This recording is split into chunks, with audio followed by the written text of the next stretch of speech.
Yeah, we're ready to start, Chair. Diolch, Sally.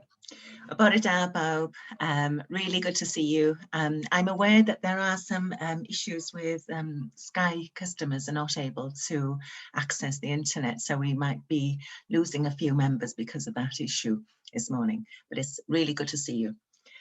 And we'll go into the agenda for this morning, but before we do that, croeso cynnes I bawb yma heddiw i'r Fforwm Gwybodaeth a Datblygu Aelodau a phawb yn bresennol o bell. Welcome everyone to today's Member Development and Information Forum, where we are all attending remotely. I can confirm that the Democratic Services Officer has conducted a sound check before the start of the meeting, so I assume everyone can hear me.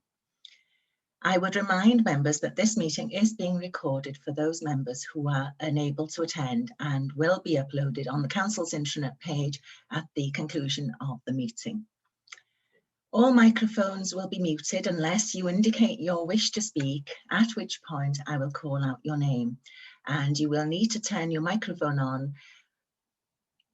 Can I remind you that if you wish to speak, that you use the raise hand function, and you can also use the chat facility, but please note that I may not be able to monitor the chat facility during the meeting.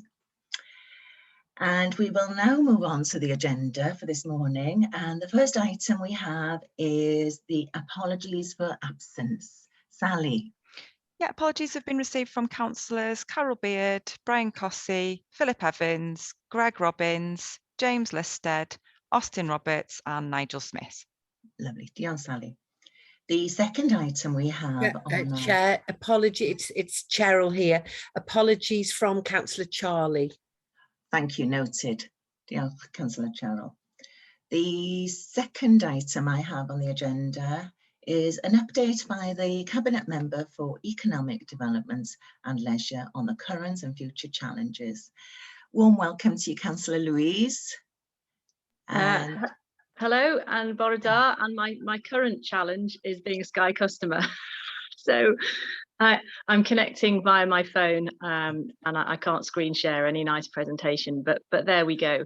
So what I'll do is I'll just give you the topics that we're going to talk about, and I'm not going to witter on for too long. I'd rather have a discussion with members with some of the challenges that we have in economic development. So am I free to go? You're free to go when you're ready. Okay, so I'll give you the topics I'm going to give you a brief update on, which I see as the challenges or indeed the opportunities that we have here in Conway. I'm going to start off with the labour shortage and the skills issue that we have immediately here in the county. I'm then going to talk about tourism, sustainable tourism, which is a phrase that's bandied about, and sometimes you think, what on earth does that actually mean? I'm going to talk about the change in the funding landscape, which is very different now. Now we have left the European Union. We'll have a brief chat about our estates and assets, some of the challenges we have, but also some of the positives that have happened with some of the buildings and land that we own over the last couple of years. I need to mention about leader funding, the issue with the ending of the leader funding, which is the rural funding. And if you can, you'll get an extra point if you can, while you're listening to me, Google what leader stands for, and an even extra point if you can actually say it in French. So there we go. And then finally, I will look at the leisure portfolio, particularly around Arius and the plans for a possible professional rugby team going forward.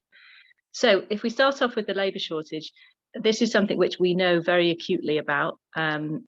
We have 14-year-olds serving us tea and coffee in cafes and cleaning the hotel rooms in many of the major towns in our county. They're having a whale of a time, but in all seriousness, businesses are unable to operate at their maximum capacity because of a lack of staff. And it's not just in the hospitality industry, it covers all aspects of certainly council life. For example, we use agency in open spaces, particularly we have been able to get funding to provide more open spaces staff to keep our areas looking great while we have so many tourists here. And yesterday, Simon Billington was saying it's like an auction war with the agencies, that people are competing for staff and having to put it up another 50p an hour, and you go back and then they go, oh, we need more, another 50p an hour. And we actually lost out to manufacturing people that can go and work in the manufacturing industry based on that we didn't want to raise what we were paying them by anymore. Now, of course, that's great for the workers because we are seeing a short-term rise in the wages that they're earning. If you think about the minimum wage is now £8.91 for an adult, and you really can't get agency staff unless you're beginning to pay £12–13 an hour for that will go directly into their pocket, and obviously with all the on costs of agency. That's got a problem, inflationary aspect, which again is being felt across the country. So I kind of want to use our skills board, which I think we haven't met for some time, but it's coming up in September, to try and work out why our residents are not taking up the offer of a lot of these jobs. And is it down to skills and training? Yes, everybody can clean a bedroom and serve tea and cake in a cafe. It's not a huge amount of skill, although front of house and giving a tourist a really good holiday by being a great front of house is something which is not easy to do. And you can see that with the 14-year-olds that are serving you in the cafes. So I want to know what's going on. And there's also jobs in regulatory, there's also jobs in finance, and it's across the board. In construction, that we just cannot find the people to do the jobs. They haven't all gone back to Europe, but we can't blame the return of the Eastern Europeans back to their homeland. So what is going on? Coupled with, we see an increasing referrals to food banks.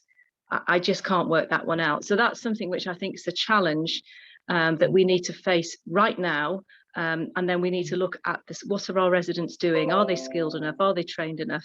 The work is there for them, and we need to get them up and running and out to the workplace. So that's the first challenge.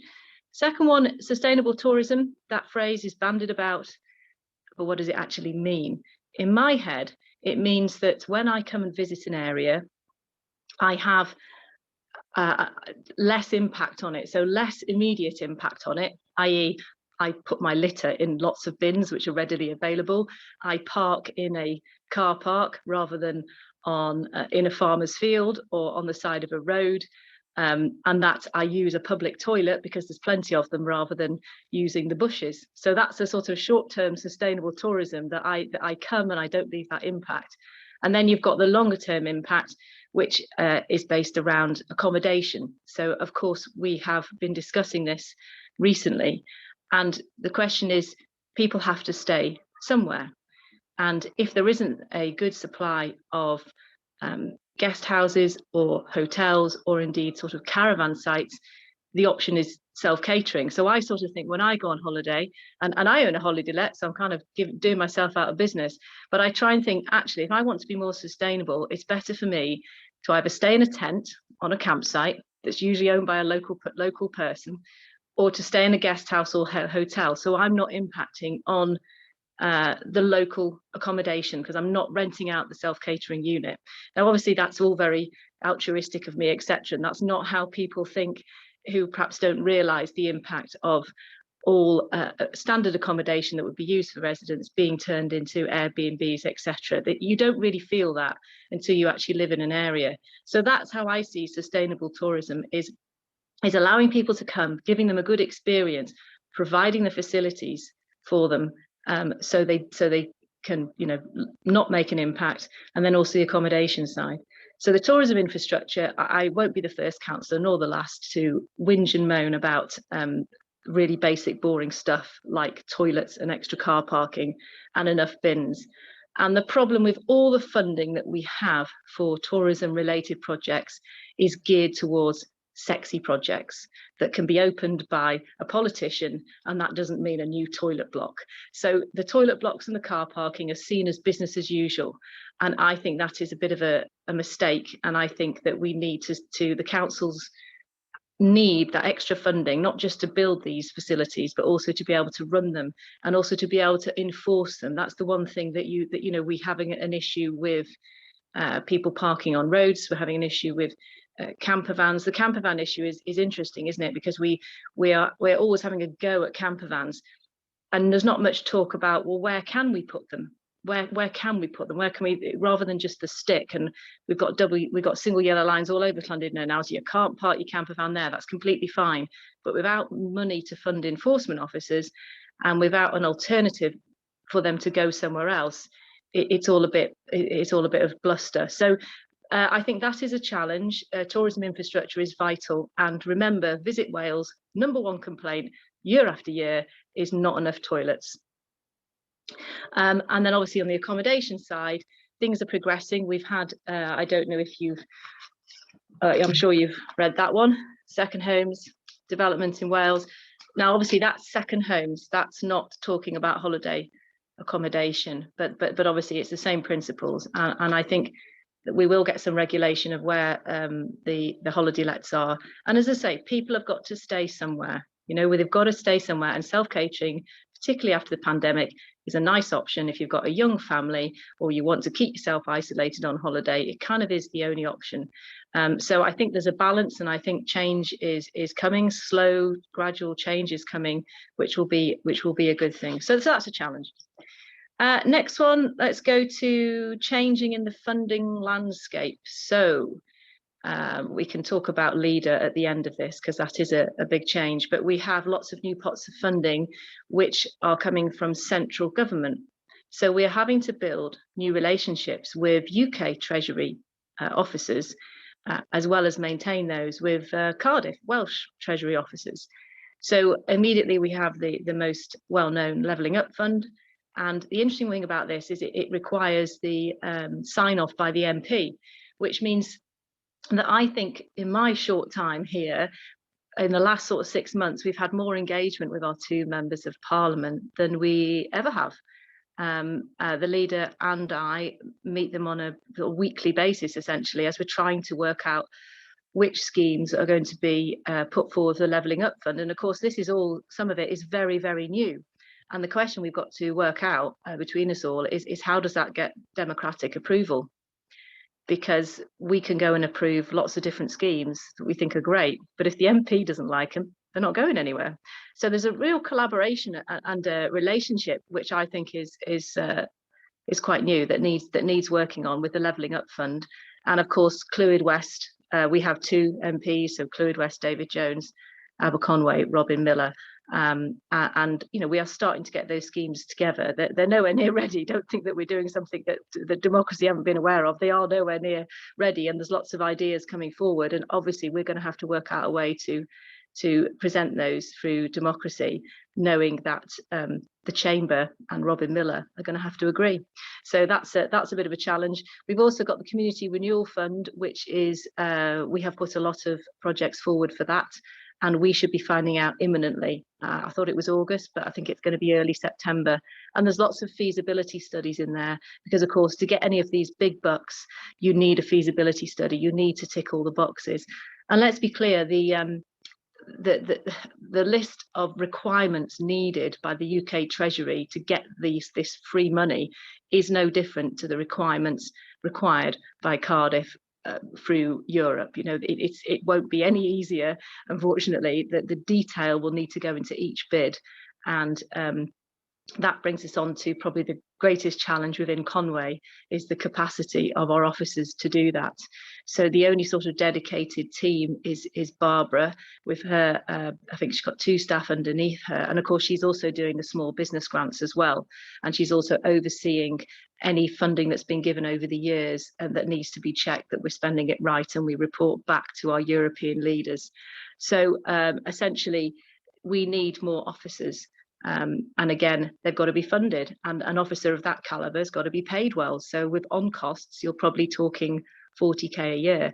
But if we don't have these people in place, we can't go and get that free money. And that's been recognised almost immediately now. And again, I would imagine you'll be seeing business cases come forward. Spend a little now to gain a lot. And not forget the Transforming Towns funding. There's a briefing on that coming up, I think, for North Area Forum, and one which I think all members should hear. That obviously is a Welsh Government pot of money, and we need to know how that's going to be utilised. So yes, officer capacity, changing funding landscape, working with MPs. So if we go on to, I'll go with leader actually now. So has anyone come up with the acronym? It's French, I'm not going to say it, but it means links between the rural economy and development actions. And this has been in place. We secured 1.7 million and for 2014 to 2020 period. And this is the one that's been run by Ellen Edwards and her team out of Glasgow. And I'm sure that some of the rural members will have seen the benefits of some of the projects that were run down there. And there was a lag, a group that used to gather and sign off all the projects. So it is coming to an end. And obviously we've known about this and Welsh Government have known about this, but what they're replacing it with and how they're replacing it with is not very clear.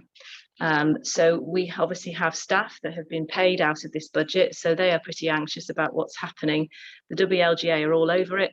And myself, the leader, and Councillor Gwybodaeth are also meeting. We've got a meeting coming up in September so we can really reassure the rural team, certainly that they can complete the projects from the leader that has already been actioned.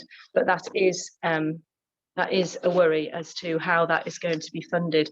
And of course, it coincides with all the other UK funding coming through, because we could use levelling up funding for parts of the rural community. You know, we can use that wherever we want, but that is a concern. And I don't really have a positive answer at the moment until we have these meetings in September. And I think once we have a bit of a clearer outline, that does need to come to scrutiny so we can discuss that.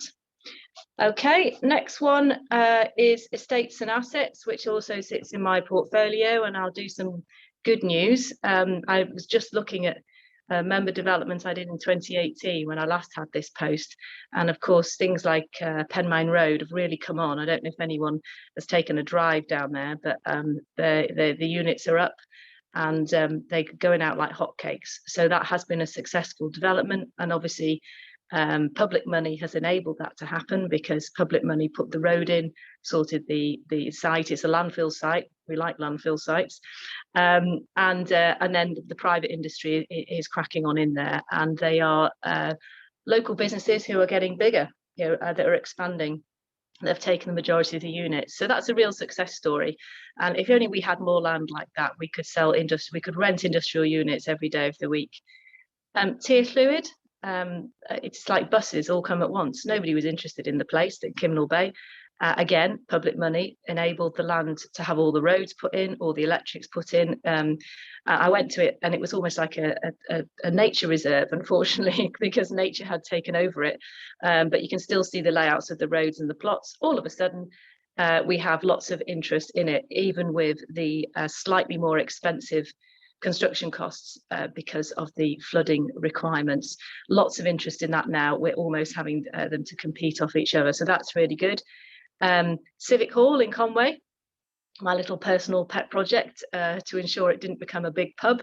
The scheme looks great. The local members are very pleased with it. So it's going to be a sort of food hall at the bottom, and then a part hotel. So apartments, like self-catering, but a part hotel.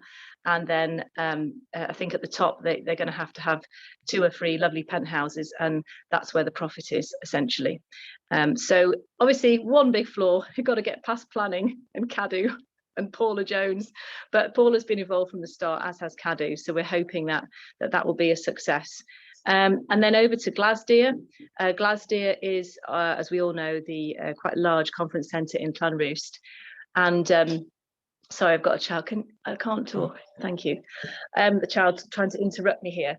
So we're going to put the library in there. As we know, it's the most fancy, biggest library that in the entire county.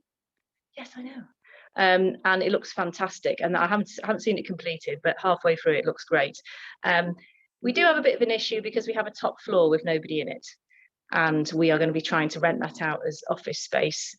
The costs of that building are, you know, quite high in terms of the energy costs of the building, and I would like it to be able to wash its face rather than a building that requires a subsidy. So positive, we've got the library in there, it's going to look great. Negative, even, you know, we're going to have to subsidise it, and obviously it's not a building that we ever really wanted to take on. Whether that subsidy looks around sort of 20,000–30,000 pounds, that would be okay. But whether it's higher than that depends on whether we can fill the space above. So that's definitely a challenge. And then going on to the more negative side, the Civic Centre in Colwyn Bay, obviously all the local members are aware that we have lost the tenant who was going to take on that building. So we have Penryn Homes developing the houses on the land, that's fine. But we do have an issue with that because, as we all know, that really is a decrepit building, and we need to work out what we're going to do with that. Obviously, we can put it back on the market and see who's out there.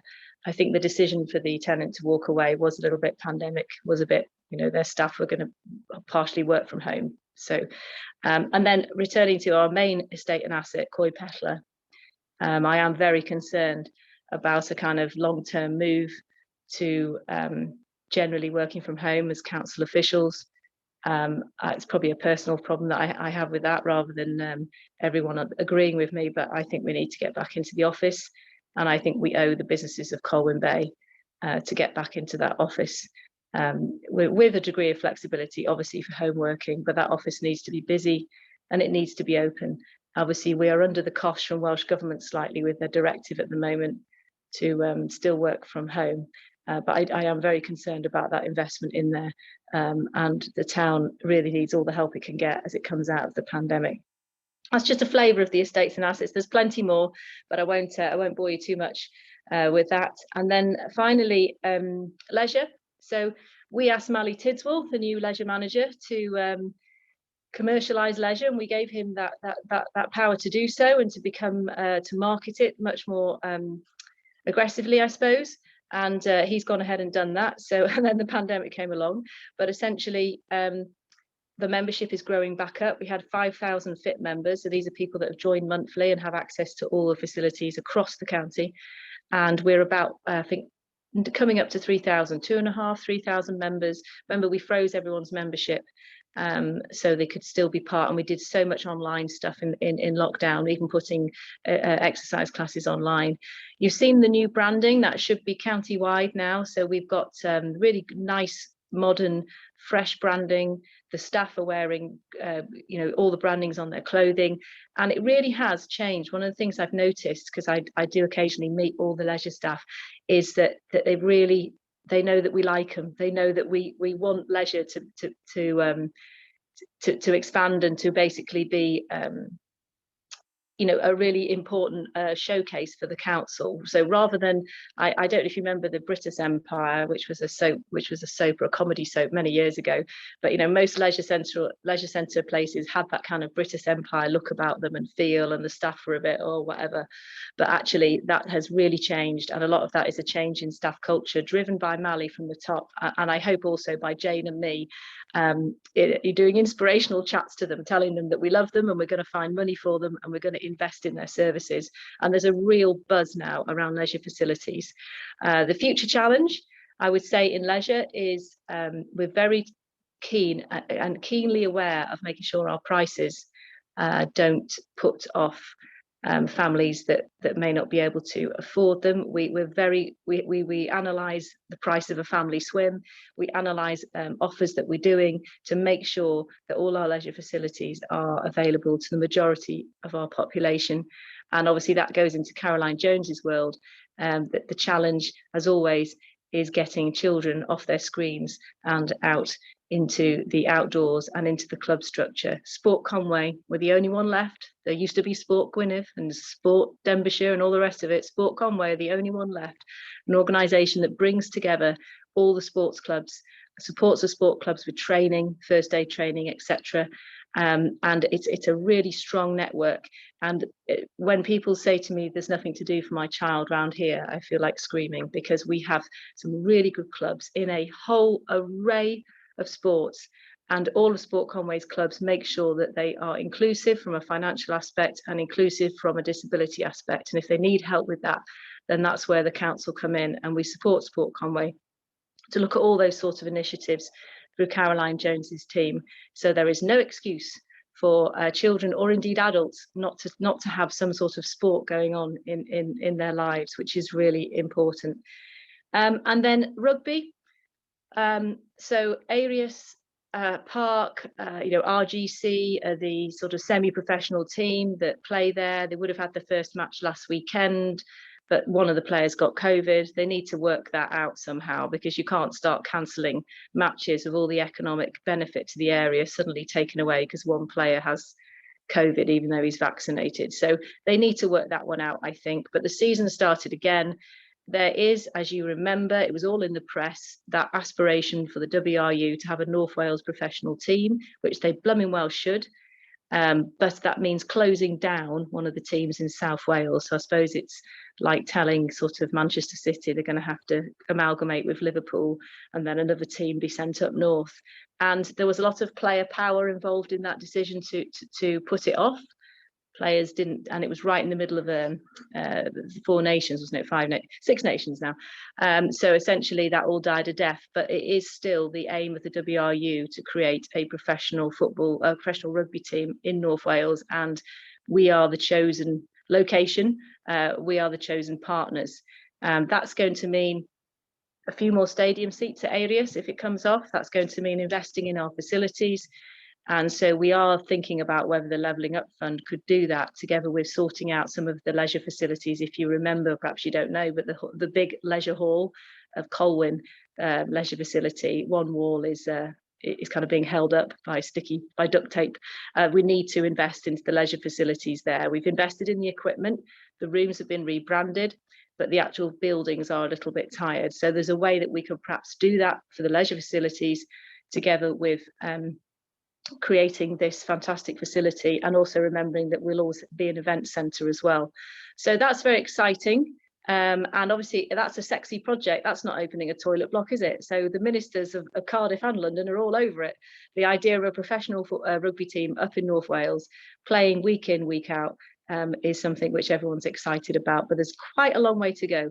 If you think there's politics in Conway Council, you want to try the WRU, the hotbed of politics there. Okay, so I think I've said enough.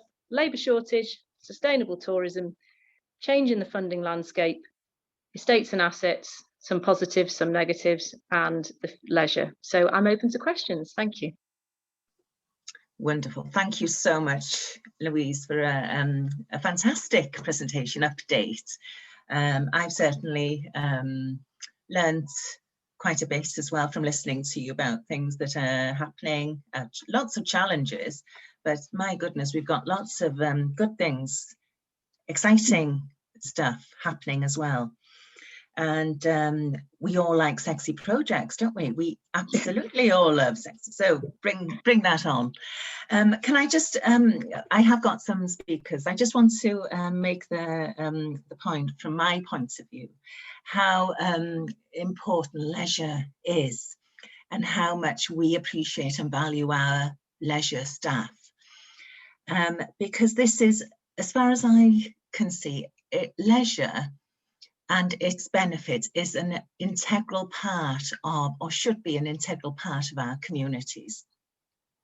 From a well-being, mental health point of view, it is all encompassing really, or should be. And it really pleases me to hear the importance you put on inclusivity, because it should be affordable to everyone as well. Going for a swim, a family swim, should be affordable. So that is heartening, most heartening to me, because we're providing a bit of oomph for our staff, and that is very important, the motivational staff for our staff. But yes, thank you very, very much for your presentation, Louise. Members, I'm going to take it out to questions. Councillor Andrew Hinchcliffe. Thank you. I enjoyed that presentation. But you're asking about the staff. If you lived in Llanfyfechan and you wanted a job in a hotel, frequently there's split shifts. So it's £3.50 each way for a person to go to Llandudno. So that would mean £14 a day just to get to Llandudno and back. Frequently, these jobs are seasonal. As you've heard, Social Security, or whatever it's called now, it takes 5 weeks to come through. if you've got a girlfriend and a couple of children in a flat you can afford in Llanfyddwchan, why on earth would you spend all that money, travel to Llandudno, travel back, and have your job cut off in October? You just wouldn't do it. We had 1,000 Poles in Llandudno before the pandemic, and they were ready to share flats, to work, split shifts, walk to work. Local people, if you lived in Llanrwst, it would be totally uneconomic if you're unemployed in Llanrwst to go to Llandudno to work, as it is from Llanfyddwchan. We've really got to look at it. People are out of work, but frequently the jobs aren't suitable, whatever there is, you know. I mean, and accommodation is ridiculous now. You couldn't get a flat in Llandudno, even if you wanted one. You can't get a flat in Llanfyddwchan for that matter. We've got to really look at how we get people into work and ease them into work, because right now it's impossible for a local person to take a job in it. It's just the same with the farms in East Anglia. People come from wherever, camp out in a caravan, do the job for the season and go back, take their money to Poland or Czechoslovakia, wherever it is.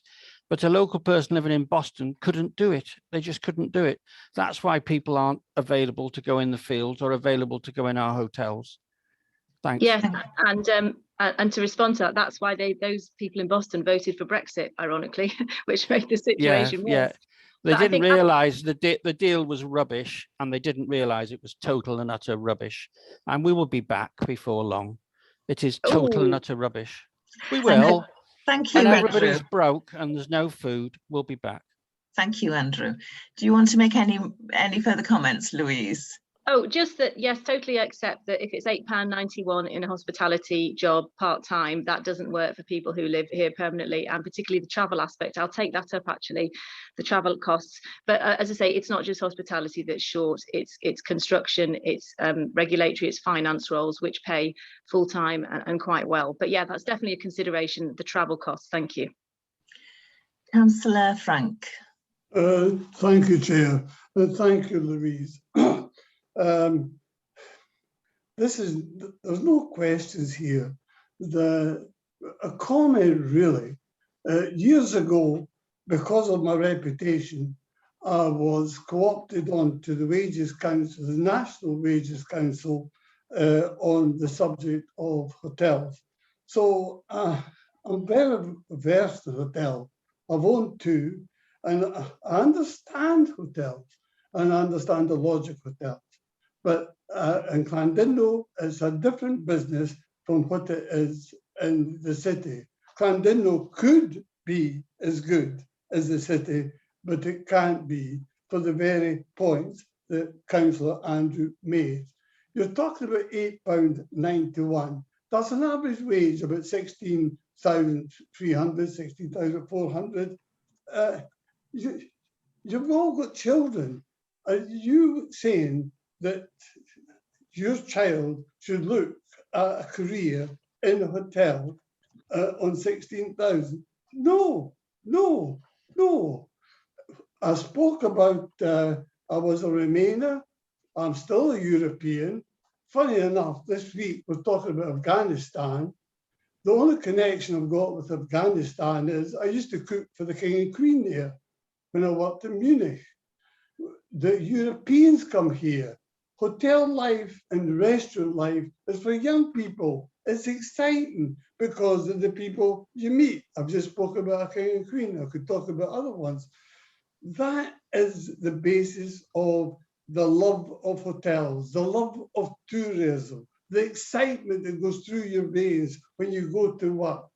But when you grow older and you start having a family, you start looking at pension provision, sickness benefit, training, security, salary, and that's where it falls down.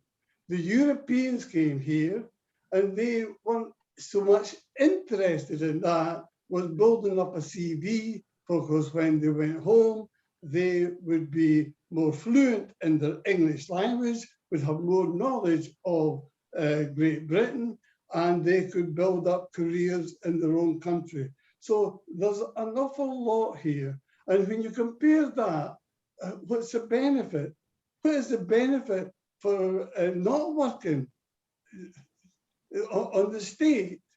So if you claim benefits because job seekers allowance, you've got leisure time, whereas in the hotels, you're not earning the money. Now, I've read frequently in articles up here about agencies advising hotels on this. Agencies is not the answer, because agencies supply staff only when the hotel need the staff. And that's okay, that's right and proper.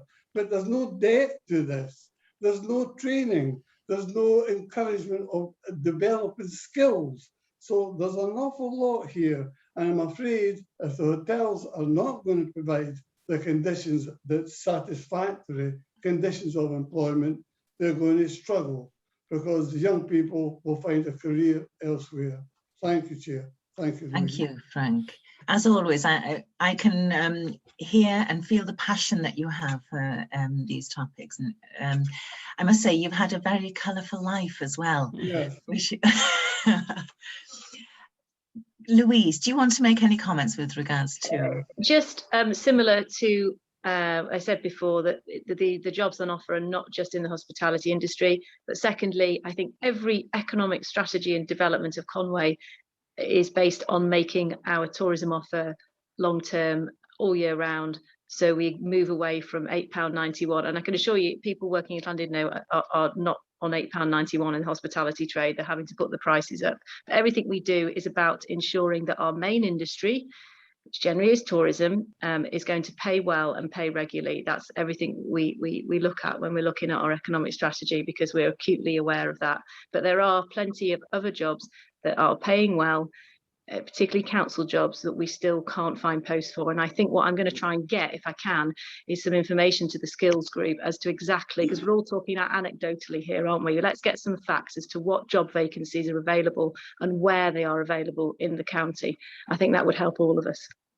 Thanks, Louise. Councillor Sue Shotter.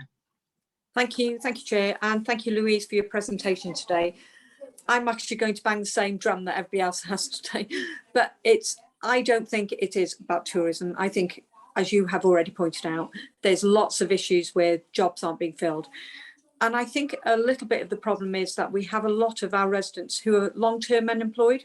And by being long-term, you lose your confidence and your skill set. And I'm wondering if there's any opportunities here to work with the colleges to ensure that we absolutely give our residents as much help as possible, and also maybe find some funding to do this, because this isn't a short-term problem. This is going to be a long-term problem. You know, we're out of Brexit, and I think it's going to stay for a while, regardless of what other people think. Thank you, Chair, and thanks, Louise. Thanks, Sue. Louise, do you want to come in? No. Councillor Don. Thank you, Chair. On a slightly different long point, have we actually looked at the effects of COVID, and as you did briefly mention about people working from home, as to the actual demand for office space and businesses throughout the county? Will COVID, do you think, reduce the demand for that? Will there be more spaces available for which possibly we could encourage other industry in to take and broaden the range? And particularly here, we've spoken a lot about the tourism industry. Well, perhaps we should be looking at a broader range of industries. And do you think some of this possible opening up of accommodation will lead to us actually being able to attract more companies? And what can we do to actually encourage companies to come into the area?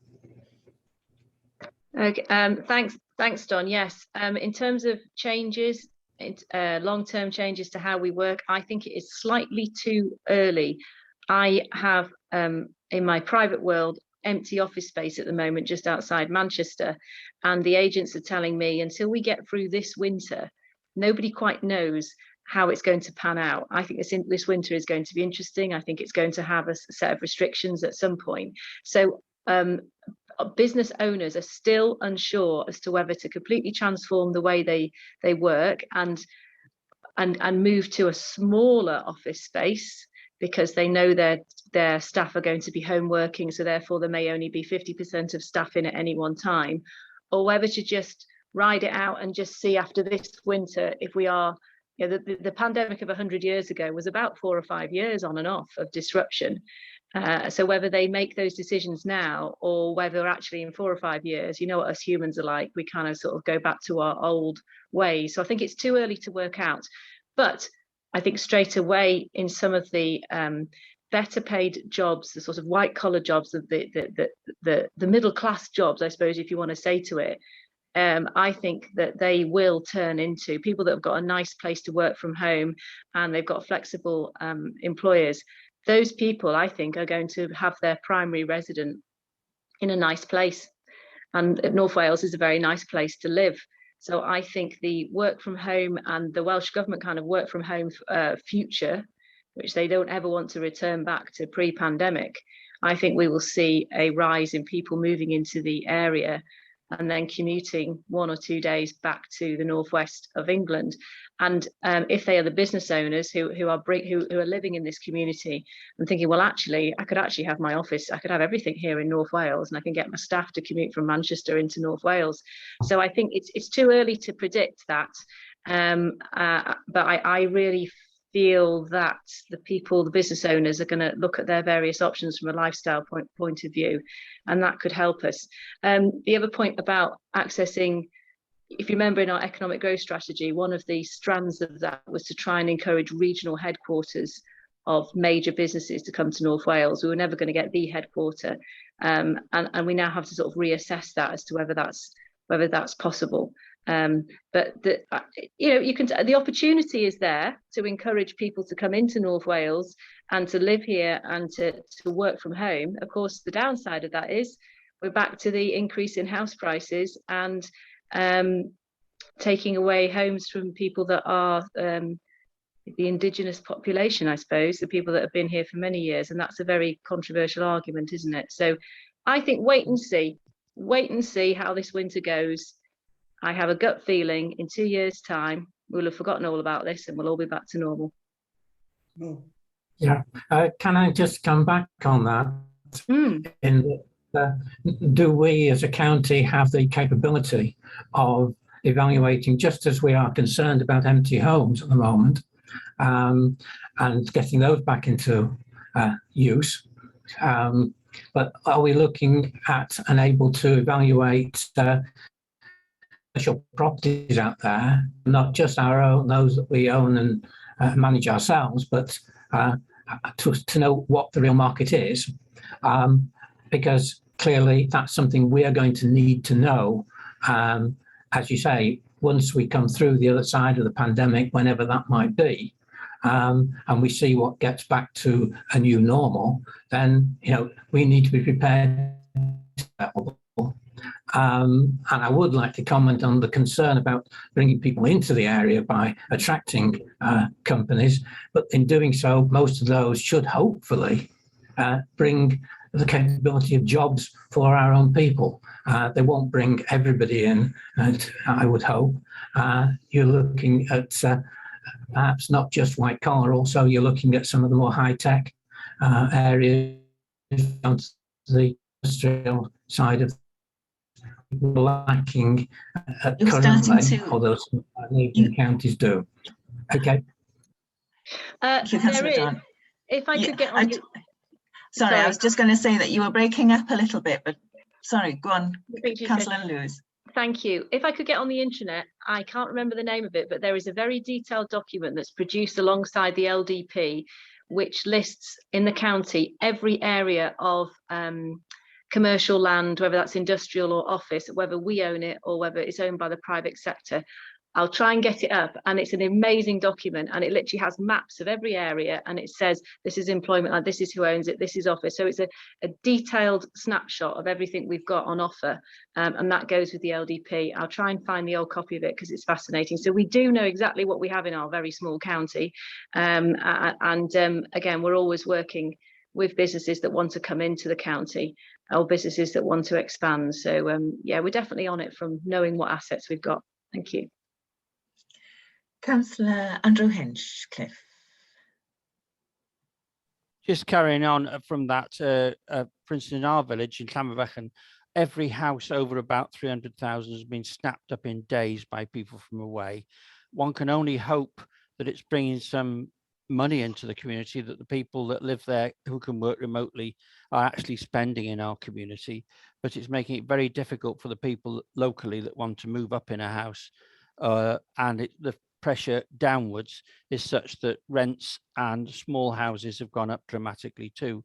But the other reason I wanted to speak was that I have a friend who lives in Pembrokeshire who is an architect, had a flat in the Barbican, an office in the middle of the city. He's now cleared out the office. All of his architects are working remotely. He has no intention of going back to London other than once in a while to have a meeting. So it's an interesting one. I think as you say, it's going to settle down to the people who can work from home without affecting their jobs 3 or 4 days a week.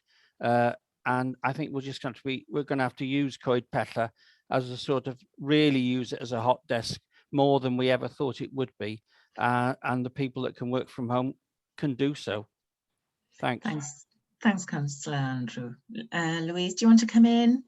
Oh, just to say that's the dilemma, isn't it? We want people to come to the, or do we? Do we want people to move into the area? If you read the second homes thing, it actually says, if you imagine a small Welsh village, if half the homes are empty and half the homes have got Welsh speaking people living in them, that's better than if half the homes have got incomers who don't speak Welsh and half the homes are Welsh speaking. It's a kind of topsy-turvy argument, but yeah, it's a real dilemma. But I think we're not going to be able to stop it.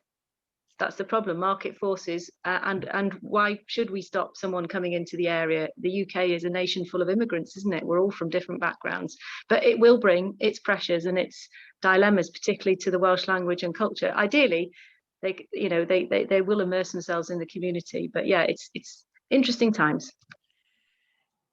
Absolutely interesting times, yes. I love your enthusiasm, Councillor Louise.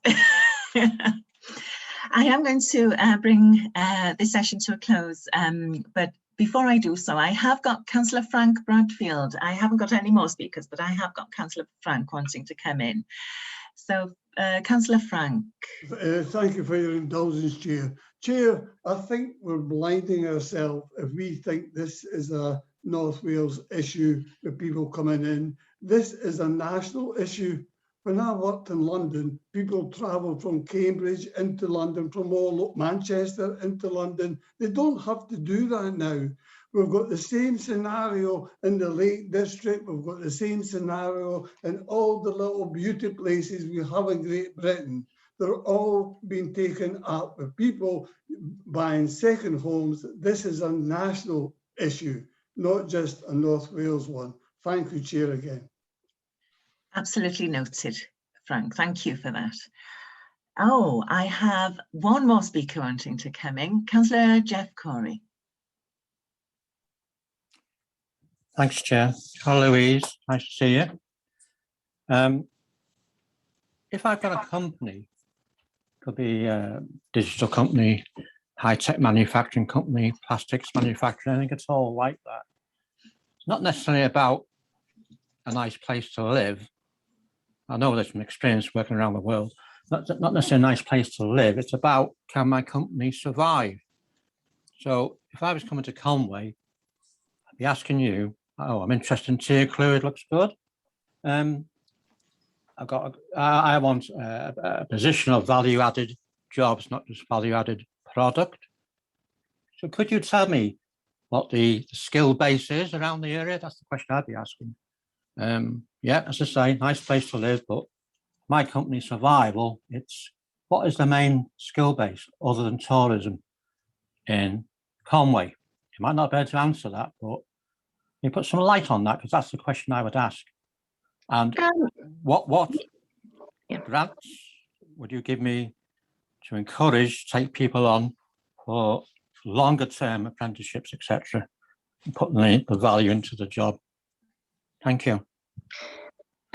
So yeah, I think our skill set is more varied than perhaps we give ourselves credit for, and obviously that's why we've got the skills group that meets up that Llanriclo College sit on, so we can see exactly what our youngsters, what courses they're doing. You know, we have all that data and what they're interested in, and in terms of apprenticeships, well, that's a UK government scheme, isn't it? So apprenticeships are now, talking about my word of the day, sexy, but they are. So there's apprenticeship, you can be an apprenticeship in development of space rockets. You know, apprenticeships are way beyond what we would class many years ago.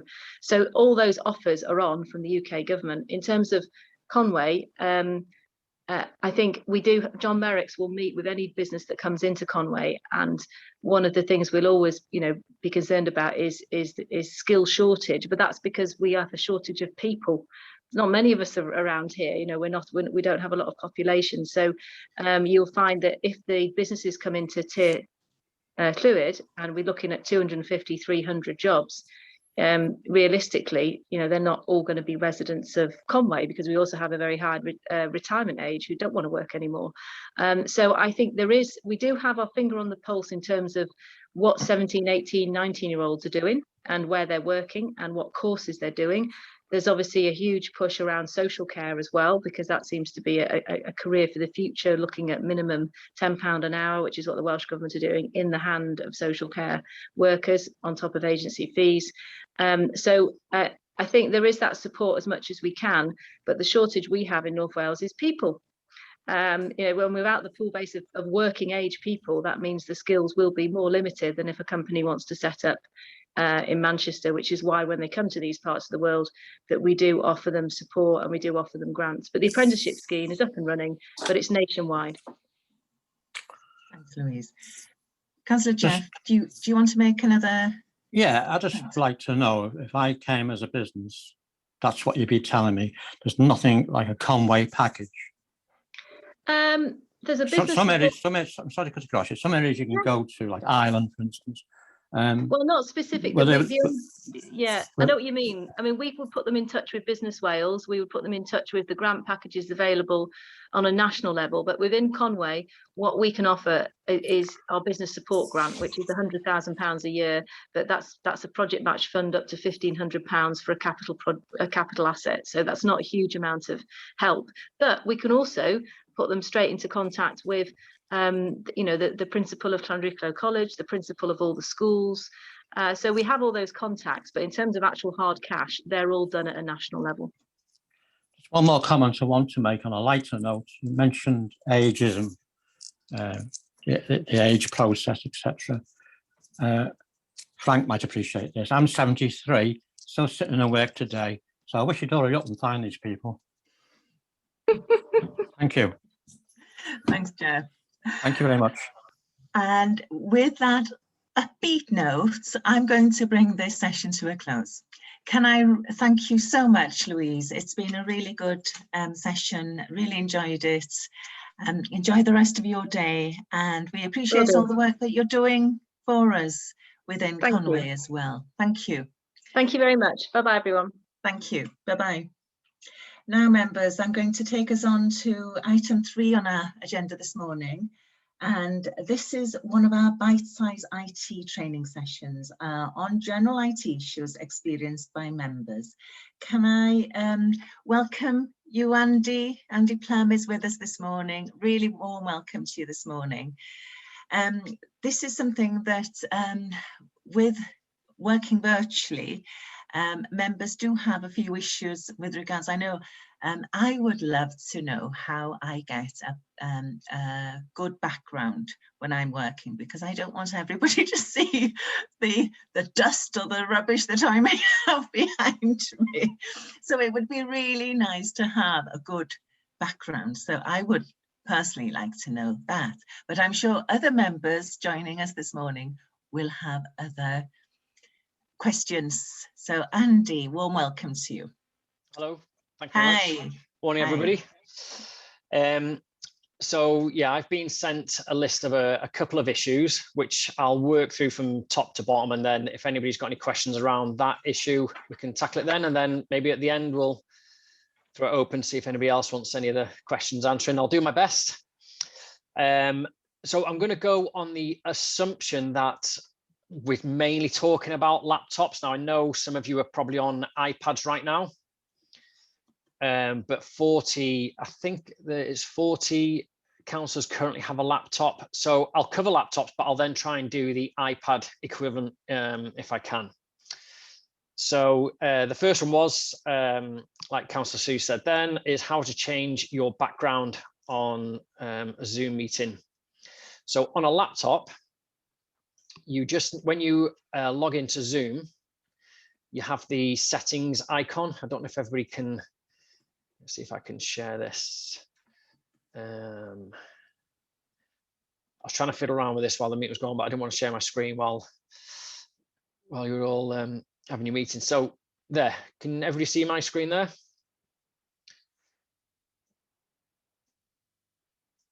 So can you see this icon here, the cog icon? Yeah, so if you tap that, this is actually just a screenshot. I'm trying to bring up my own Zoom window, but it won't for some reason let me share that particular window. But if you tap that, you then have halfway down backgrounds. Then if you click on background, you should just be able to pick out the Conway background. You can actually do this while you're in a meeting as well. So if you were to press Alt and Tab on your laptop and go to the Zoom, the main Zoom window, let's see if I can. Then you should be able to see. You should be able to see that screen. Can everybody see that?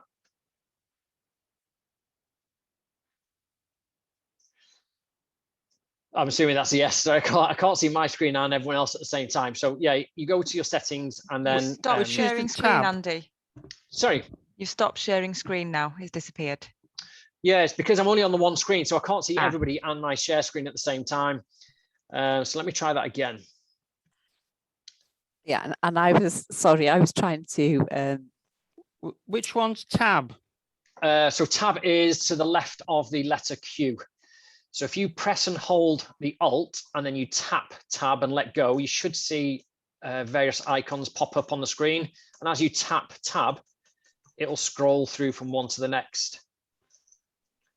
So if you go through to the Zoom one, then you should be able to see it. Say again, Andy, where's tab? Next to your letter Q, so to the left of the Q. Oh, okay. Top left. So Alt and Tab, you should get to the main Zoom window. If not, it may be because we're in the meeting. So does everybody log into Zoom on the laptops, or do you just click a link and go straight into the meeting? Click a link and go into the meeting. And go straight into the meeting. Okay, so I think you can do it from whilst you're in the meeting. Yeah, and Andy, the way to do it when you're in the meeting as well. I mean, it may be worth members, if they want a background permanently, you can go in via the settings. But if you're in a meeting and you suddenly realise that you've got a pile of ironing sitting behind you that needs doing, if you hover on your picture and there's the three, I'm obviously not going to use the right technical jargon here, and there's the three little dots. Yeah. And then there's an option there to choose virtual background. That it comes up mute and then three little dots. So if you click on the three little dots. Yeah. Have you got an option there to choose virtual background? Yeah. And then can you then see a selection of virtual backgrounds? Mine says none, blur. It's got the San Francisco Bridge, some grass. Can you see those, Councillor Joan? I've just got the Conway ones. Okay, then in which case, are you on an iPad or laptop? laptop. Over laptop. Okay, then. So if you choose one of the Conway ones, then so for example, I've got the Conway logo behind me. Yeah. And then once you've selected, if you close that box by clicking on the little cross in the top right hand corner, yeah, see you've got a virtual background now, Joan. Yeah. Yeah, I think you had Bodlond up there a second ago, didn't you? I do, yes. But I do it. I do it by the video. There's a little talk back by the video sign, and that brings them up. You're right, yeah, because I don't get it with the 3 dots at the top, which is why I don't know, Sean, you might have a more up-to-date version of Zoom maybe than I do. Well, that brings us on onto a totally different matter, doesn't it? But Councillor Joan is right. Where you in the bottom of your Zoom, you've got stop video. Next to that, you've got a little arrow pointing upwards. Yeah. If you tap that, you should see one that says change virtual background. And then from there, you can pick. Yeah, choose your background. Yeah. And change it that way. So I don't know if you want to have a go at that. If you can see that. If you're on an iPad, you won't see that. And on an iPad, it doesn't work at the moment, as far as I know. We would need to somehow put out the backgrounds to your iPad, probably send them out to you for you to save into your gallery and then add it in. So it's going to be a bit of a faff on the iPads. On the laptop, yeah, like Sean said, either right click, go to your video screen, hit the 3 dots if it's there, otherwise tap the arrow up next to stop video and choose background. So I can see Councillor Gromley there's changed his as well. So that's how you choose your background on a laptop. Andrew, are you able to see those, Councillor Andrew? All I've got is none and blur. I suspect for Councillor Andrew, it's because, are you joining from a council laptop? Yes. Are you joining from your count? Oh, you are. Okay. Yeah.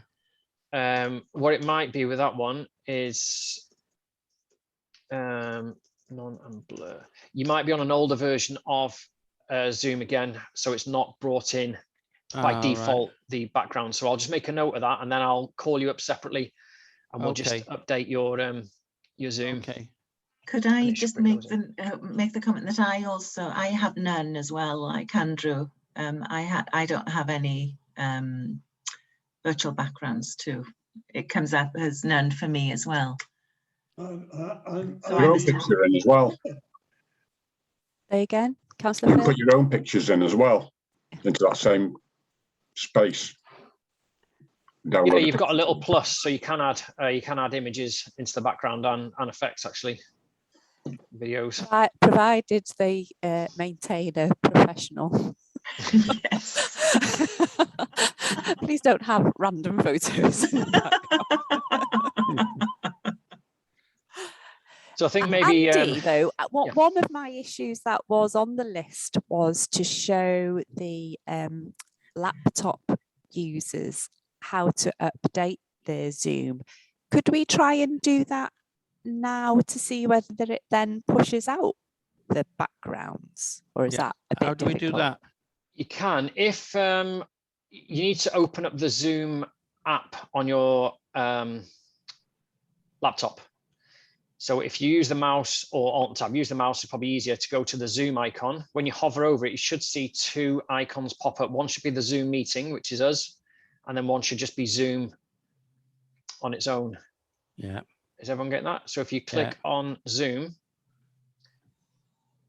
now what it should do, Zoom should automatically check for updates, and along the top of the Zoom window, you should have home, chat, meetings, contacts, right at the very top. Directly underneath that, there should be a bar that says a new version is available, and then it'll say update. I've lost it here. I don't know what I've done, but I've lost it completely. All mine came up with a Zoom join a meeting or not. So you should see this screen here.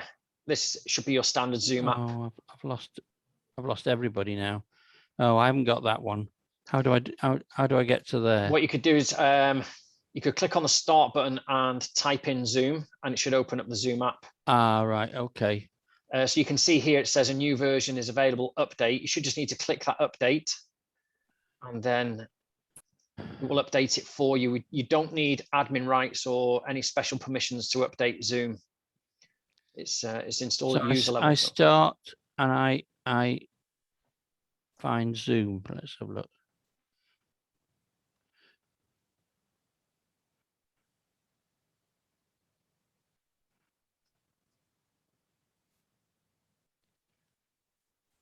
I think our chair might have inadvertently kicked herself out of the meeting as well. Oh, I can't get anything. I'm sorry. Oh dear. I've lost everybody now. Oh no, here we are. Oh.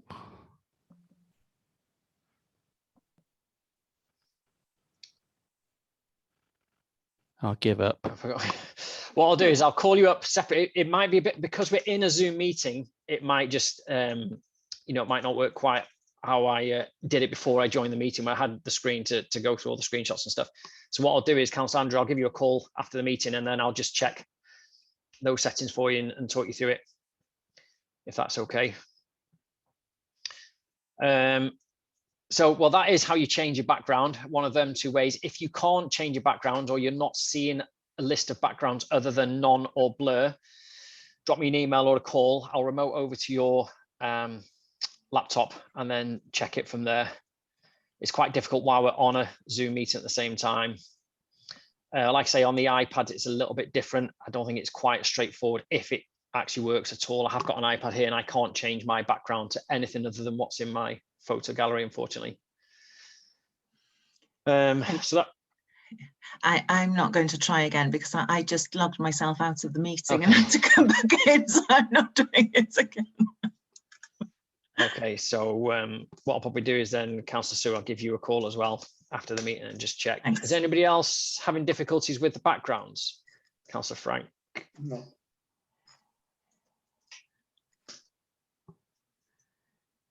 Okay. Then yeah, I can see that a few are probably on iPads. I can tell probably by the username being shown rather than the council's name. So updating your Zoom app, when you're not in a meeting, if you just open up Zoom and you've logged in using your Zoom account, it should just update. It will tell you there's an update pending, and then you can just click the update button. So that's how you'd update it. If there's any problems with the update, you can just give us a call or phone the service desk and they can go through it. Can I encourage members to do that? Because you all attend meetings, obviously, and you know when we go through the palaver of how to do different things. So how to raise your hand if you're on an iPad or if you're joining from a laptop. And at the moment, there's no consistency even amongst iPad users, because you're all on different versions. And the sooner that we can get you all onto the most up-to-date version is better from us, from an admin point of view. And we think as well, that's one of the reasons why we're not able to use the Cymraeg, the Welsh icon for the interpreter, because some people aren't on an updated version, so it's only recognising the French rather than the Cymraeg icon. So we need to do, so it'd be easier if you all if you contact Andy Plum if you are having difficulties doing an update. But the sooner we can get you all updated, we can iron out these little problems that we're having. Thank you. Councillor Phil Capper, did you want to come in? Yeah, I wanted to know how what our Zoom ID was. I don't seem to. I just click on the icon and it opens up. So if you click the Zoom icon, are you on a laptop or an iPad? iPad. iPad. So if you click the Zoom icon, does it open up Zoom and then it says join a meeting? Yeah. Yeah. So you've already logged in. Your log-on ID will be your Conway email address. So and it would come up and it would come up under that box if there's an update, an updated version. Yes. Yeah, or on the iPad, you can just go to the App Store. So the App Store icon on your home screen will have a little bubble in the top corner with a number in it. And that just indicates how many apps it knows need updating. So you can just go to the App Store and update them. We're shortly going to be launching Intune, where we can push out updates, so you won't even need to worry about that at that point. It would tell me in the opening box for the Zoom meetings if there was an update. Yes? Yeah, absolutely. So if you opened up Zoom and there was an update, it would tell you there's a newer version, and it may even force you to update it actually on the iPads. Oh, there isn't on mine, so that's okay then. Yeah. The other thing is, how do I get rid, this tab thing, which puts a little box around things? How do you get rid of that? Now I've pressed it. The tab next to the queue. It creates a little box around the, if you like, the icons on the bottom of our screen. And you can go backwards and forwards with it, which I'm just doing at the moment. Okay. And then you press enter and it'll change it from mute to voice or whatever. But it's created this little box. So how do I stop the tab thing from doing it? So this is on a laptop now. Yeah.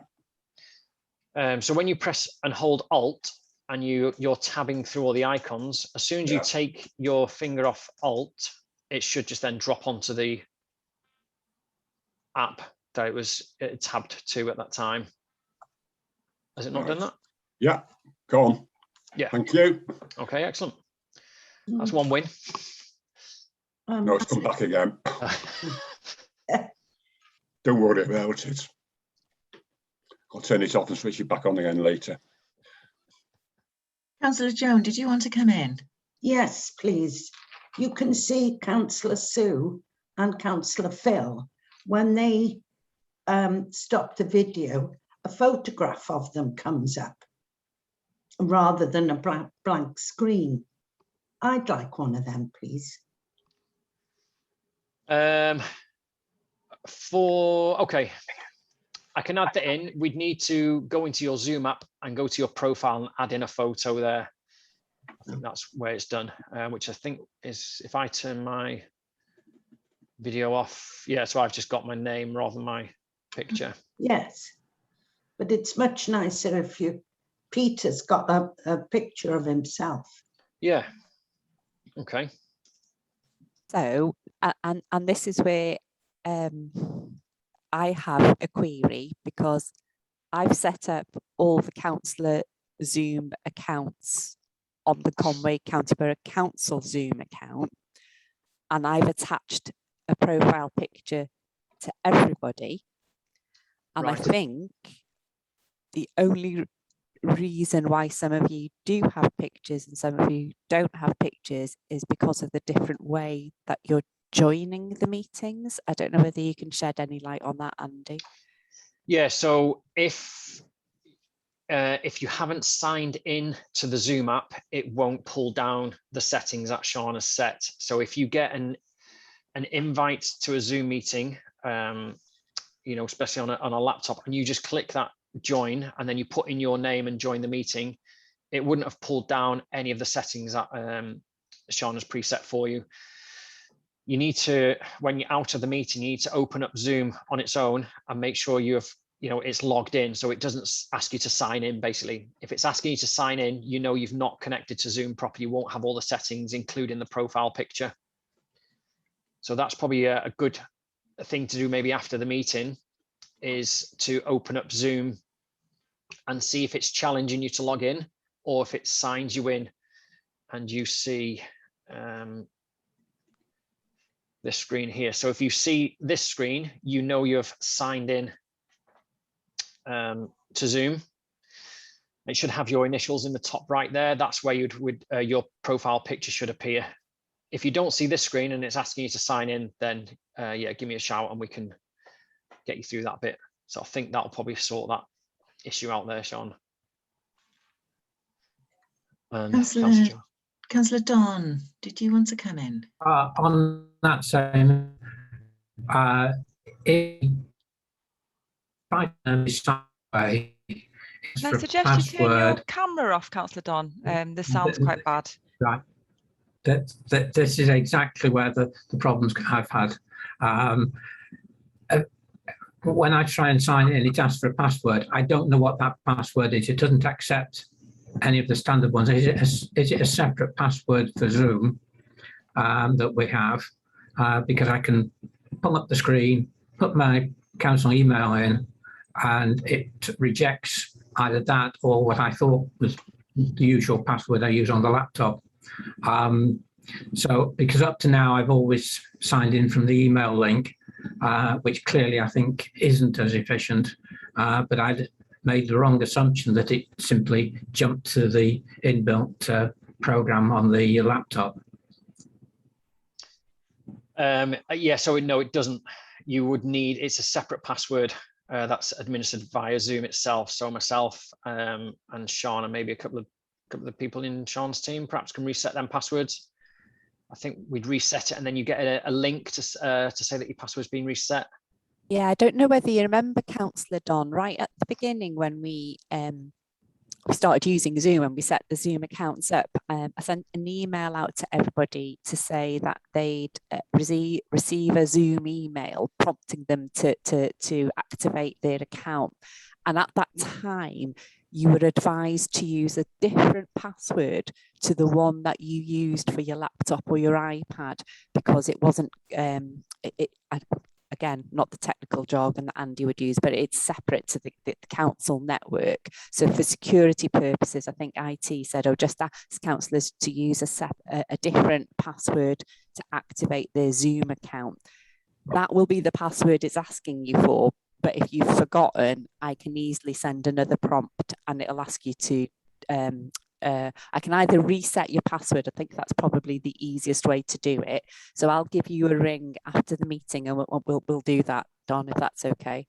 Yeah, that's fine. I think I probably never set it in the first instance because I was going in through the email link and that was fine while it worked. It's latterly we've had this problem of actually the connection seems to break up a bit more than it used to. It never did until certain other developments, and maybe I've even not got the right version of Zoom, but we'll check that as well. Right, so. okay then, yeah. Yeah, it's definitely a good idea, probably after this meeting, that everyone just opens up Zoom. So just click on your start button, type in Zoom and open up the app, see if it's challenging you to log in. If it is, then we need to get you logged in. That's probably going to knock a lot of these points on the head straight away.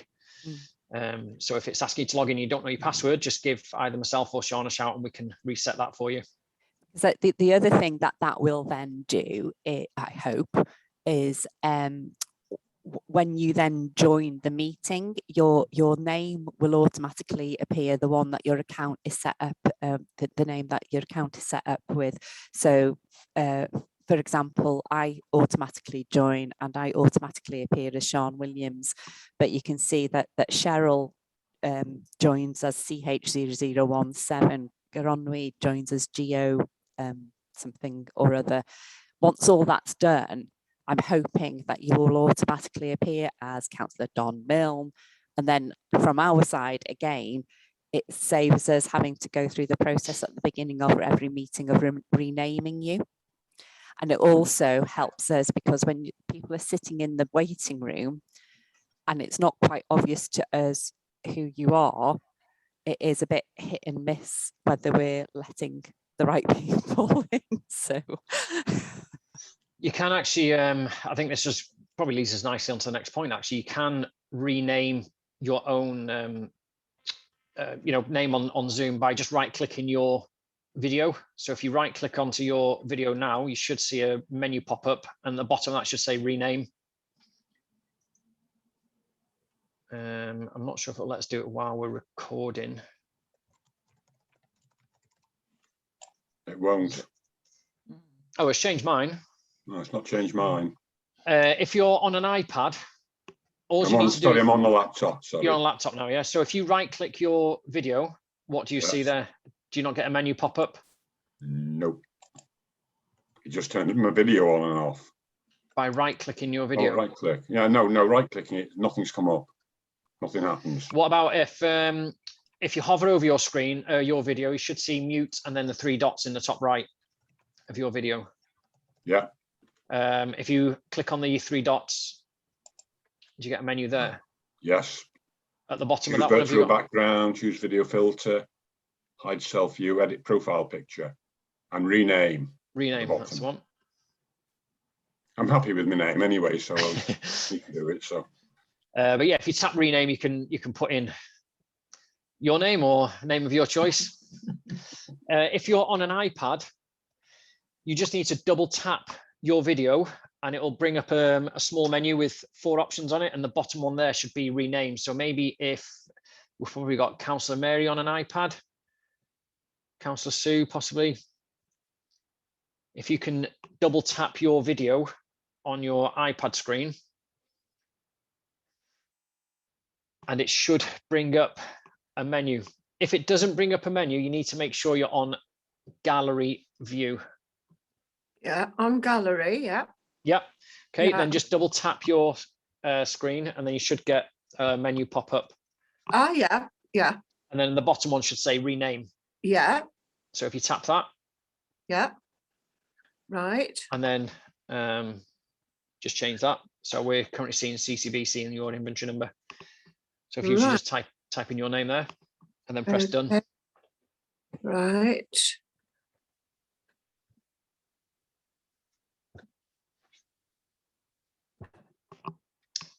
Oh, well, I've got the 2. I've got the 2, yeah. So you could go in and just delete what's in there and then change it. But yeah, that's how you change it on an iPad. Right, okay. Right, hang on. All right, yeah. Okay, yeah. Councillor Sue Shot is looking slightly exasperated. Could I ask, whilst everybody's quiet, when you've pressed hide self view on that menu, how do you get it back again?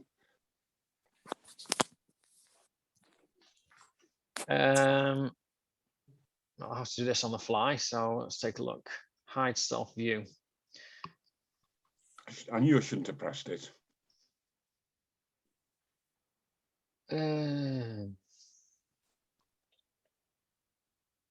Yeah, I don't know. And I've just done it as well, Phil, and I'm trying to work out how to get you back now. None of us will be here in a minute. We won't be able to see ourselves anyway. Oh, so on the it's okay.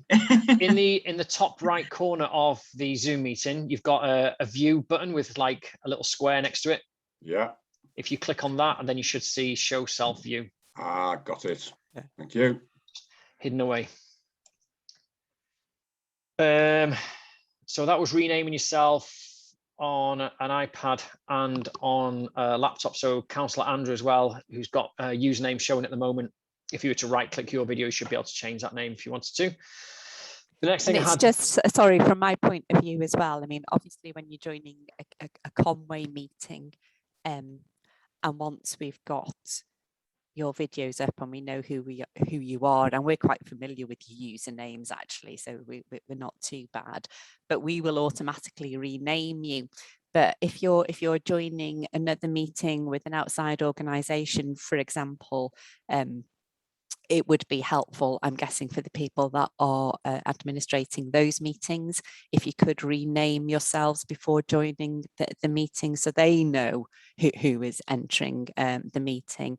And it would also be useful as well if you're representing the council on anything, so you could put Councillor Andrew Hinchliffe, Conway County Borough Council, or Councillor Sue Lloyd-Williams, Chair of Democratic Services Committee. It depends what will fit in there. I think you are sort of restricted with characters, but it's just to identify yourselves a little bit better, to be honest. It should do the same on an iPad as it does with a laptop. If you log on to the Zoom app, it should then download your details. So it should default that anyway when you connect in, I think. But yeah, not the extra bits that Sean just mentioned. So if I just go through the next one on the list, I had the use of headphones for confidential items if you're not in a private space. So yeah, for laptops especially, we can provide you with a headset. If you've got an iPad, we do have, we can buy in a headset that works with Zoom on the iPads as well. So just give myself or Sean a shout if you want a headset, if you're going to be, in a meeting somewhere that's not particularly private. Andy, sorry to interrupt. Before you go any further, would it be possible, because I didn't know how to change my name, could you just send it via an email link, so I've got something to follow, so I can actually know what I'm supposed to be doing without sort of interrupting this meeting. For changing your name? Yes, please. Okay, on an iPad or on a laptop? On an iPad, or both would be good, you know, so that Okay. I've got it to follow. Thanks a lot. Okay, Thanks, will Chair. do.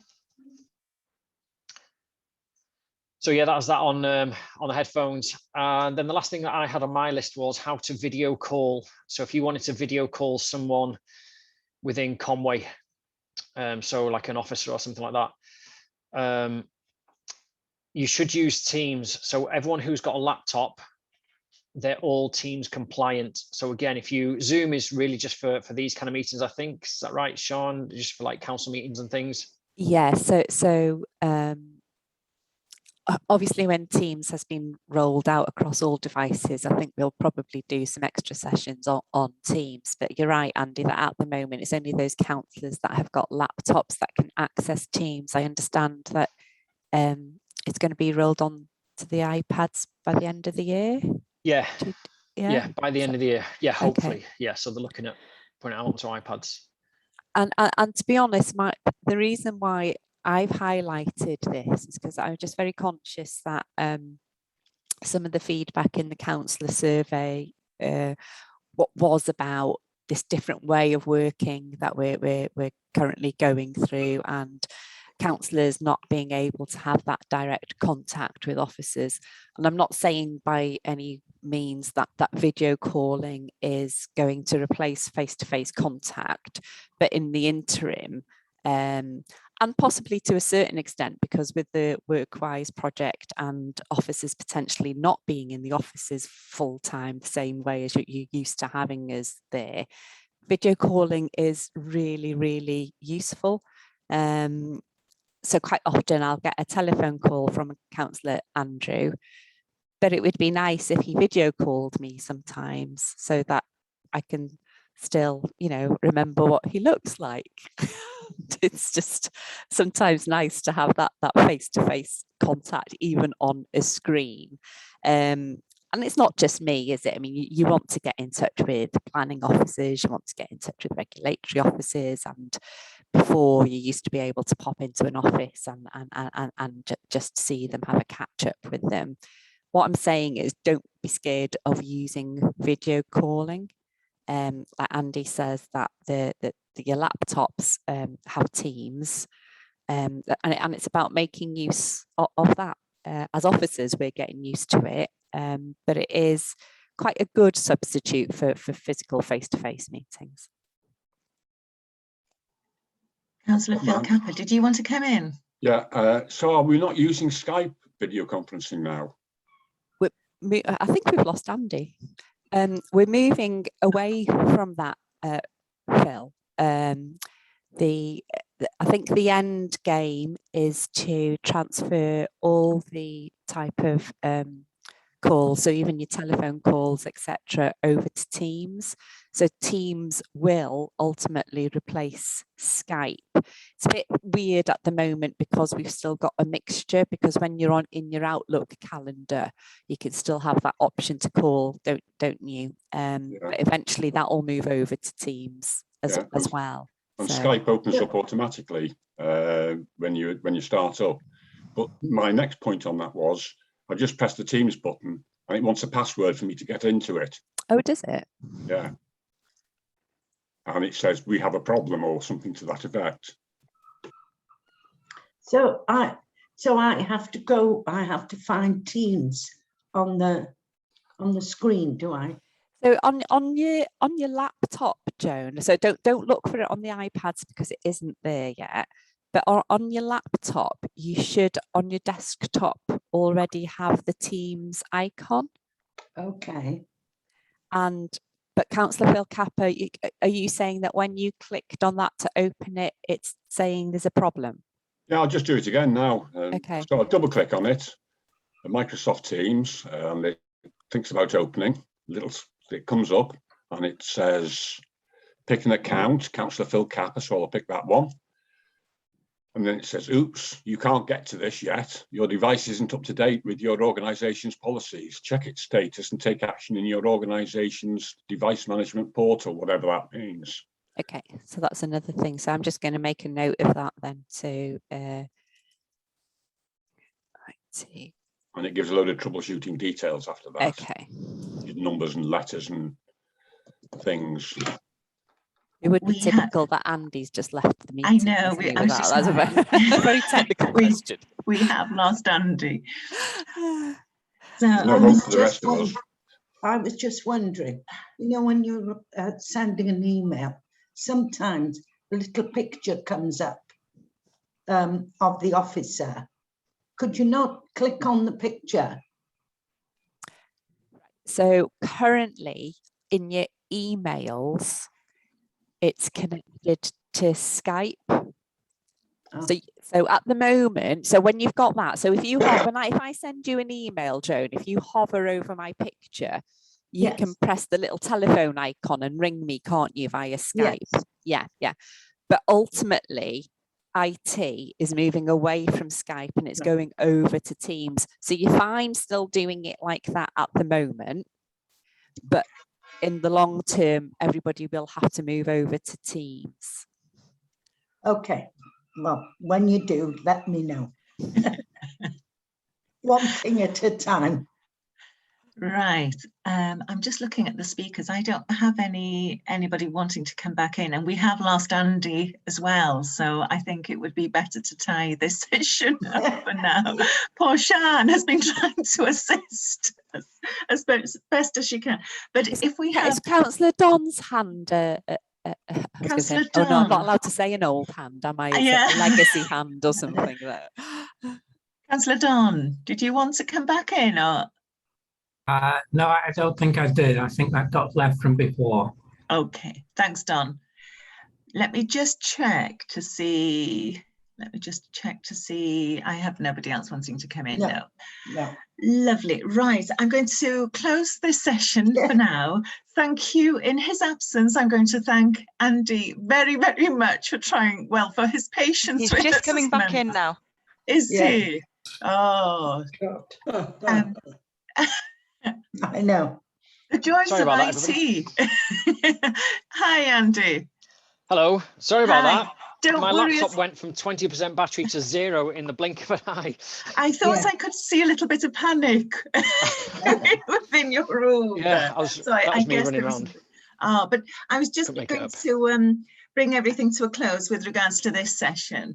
Thank you so much for your patience with us this morning. We've got a little bit of housekeeping and homework to do, and of course if we have any issues we can contact you direct to answer our questions. So thank you so much, Andy, for this morning. I think we're definitely going to have a few more sessions, so bear with us. But thank you. Thank you all. I'm just going to take us back to the agenda quickly, members, and take us to item 4 on the agenda for this morning, and to look at the forward work programme. So the 30th of September, we will have an update on the Council's responsibility under the Health and Safety at Work Act, and also an update on highway capital works prioritisation. So with that, I will bring this meeting to a close, and thank you all very much for your time this morning. All the best with the homework and the housekeeping. Yeah. I'll see you soon. Take care. Bye, everybody. Thank you, Sian, and all the team. Thank you. Diolch yn fawr.